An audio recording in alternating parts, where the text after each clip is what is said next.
संगमनेर तालुक्यातील वडगावपान येथील दत्तधाम सरकार या ठिकाणी अखेर राजेंद्र गडगे या भोंदूबाबाचा दरबार जो आहे त्याला अखेर सील करण्यात आला आहे। आज दुपारपासूनच संगमनेर तालुका पोलीस स्टेशन असेल, अनिसचे कार्यकर्ते असतील आणि ग्रामीण रुग्णालयाचे जे आरोग्य अधिकारी जे असतील ते या ठिकाणी आले होते आणि इतर अधिकारी पंच म्हणून या ठिकाणी होते।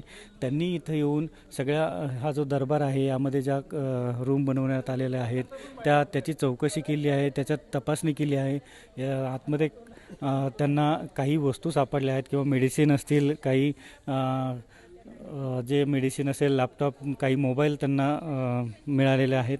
हे जप्त करून त्यांनी हा दरबार जो आहे तो सील केलेला आहे आणि त्या गडगे महाराजाला इथं सोबत आणलं होतं आणि त्याच्यासोबतच या दरबाराची चौकशी करून याला आता सील करण्यात आलेलं आहे। जातानाच त्याची जी स्थिती आहे गडगे महाराजांची, तो बोंधू आहे त्याची मात्र गुरमी अजूनपर्यंत गेलेली दिसत नाही आहे।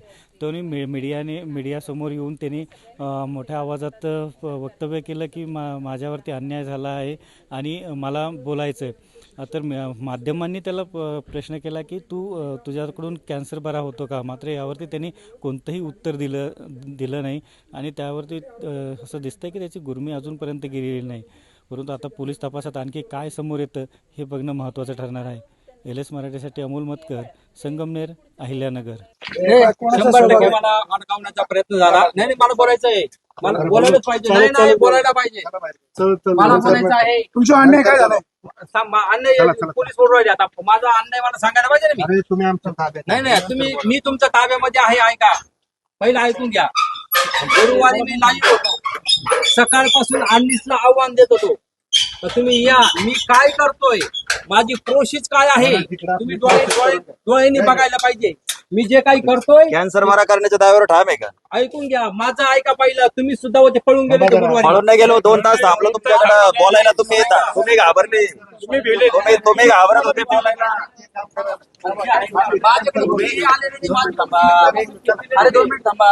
खंडी माझ्याकडे मागितलेली आहे, माझी व्हिडिओ टाकलेली आहे, हे मला सांगायचं आहे। तुम्ही मुलाखत द्यायला काय घाबरत होते? आम्ही 2 तास बसलो तुमच्याकडे। 2 तास नाही, लाईव्ह मध्ये आहे मी, लाईव्ह होतो 10 वेळेस पत्रकार साहेबांना बोलत होतो। हा जोडी विनंती आहे, तुम्ही पाठीमागे यावे। तुमच्यासाठी 10 बाय 8 बाय 12 स्क्रीन मांडलेली होती मी।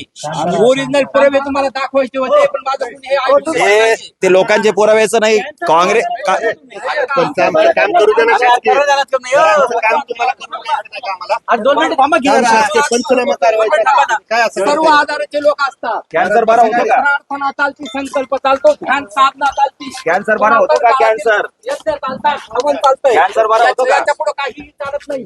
वैदिक प्रक्रिया केली होती इथे। कॅन्सरची गाठ कशी पळाली मग? सनातन धर्माचं खंडन होऊ राहिलं हे मी सांगू शकतो।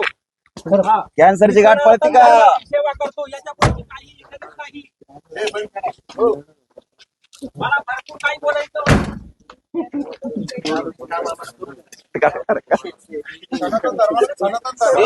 असं वाटतंय का? सनातन धर्माला 100% सर बरा करता का तुम्ही मंत्र्यांनी?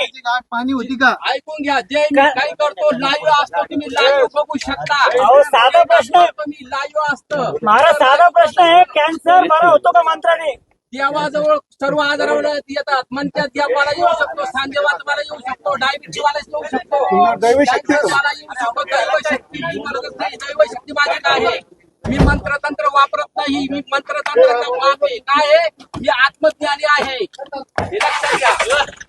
मी शरीरावर अभ्यास केलाय, फक्त मी शरीराच्या बाहेर कोणत्याही बोलत नाही।